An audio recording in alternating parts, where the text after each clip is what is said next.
నమస్తే సార్. నమస్తే బా. ఛానల్కి బిల్లు పెట్టేకి వచ్చినాడబ్బా. ఇదేనా ఇల్లు? బాగుందబ్బా, బాగా కట్టినావు. 8 లక్షల అప్పు కూడా బానే ఉంది సార్.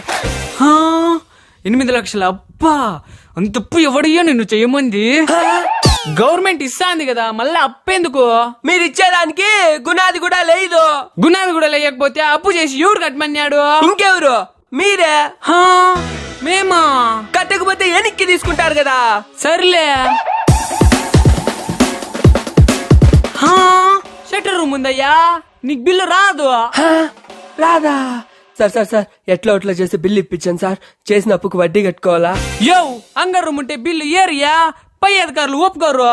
ఇది తెగేది కాదయ్యా సామియా. బతుకుందామని అంగరం కట్టుకున్నా సార్. రూల్ ప్రకారం తెగదయ్యా సామి. తెగదు, తెగనే తెగదు, తెగదయ్యా సామియా. ఏం ఏలుగా ಹೋಗ್ತಾనడా? అర్థమైనదే. ఎంత ఇస్తే తెగుతారు సార్?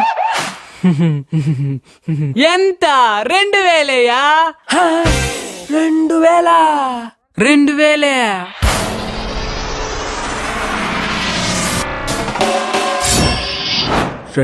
ఇస్తే తెగుతాదా సార్? తెగుతుందయ్యా సామి, తెగుతుంది. నా 2000 లంచం ఇస్తే తెగుతాది, లేకుంటే తెగదా? నరికితే తలకాయ ఎగిరి మీ పై అధికారులు ఎగిరి పడాలా. బిల్లు బిల్లు ఎట్లా పడతావో నేను చూస్తాను. నీకు దండం పెడతానయ్యా, నన్ను వదిలేయ్యా సామి. నీ బిల్లు ఇప్పుడే పెట్టేశానయ్యా. రేపే బిల్లు పడాలా? రేపు స్వాతంత్ర దినోత్సవం లీవ్ అయ్యా. మన్నాడు మధ్యాహ్నానికి ఎంత పడుతుంది? నన్ను వదిలేయ్యా సామి. పో, మన్నాడు మధ్యాహ్నానికంతా బిల్ల వారం తెగిపోవాలా, లేకంటే నీ తలకాయ తెగిపోతాది.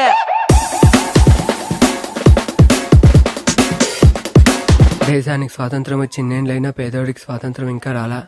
అప్పుడు బ్రిటిష్ వాళ్ళు మనల్ని దోసుకున్నారు, ఇప్పుడు మనల్ని మనోళ్ళే దోసుకుంటున్నారు.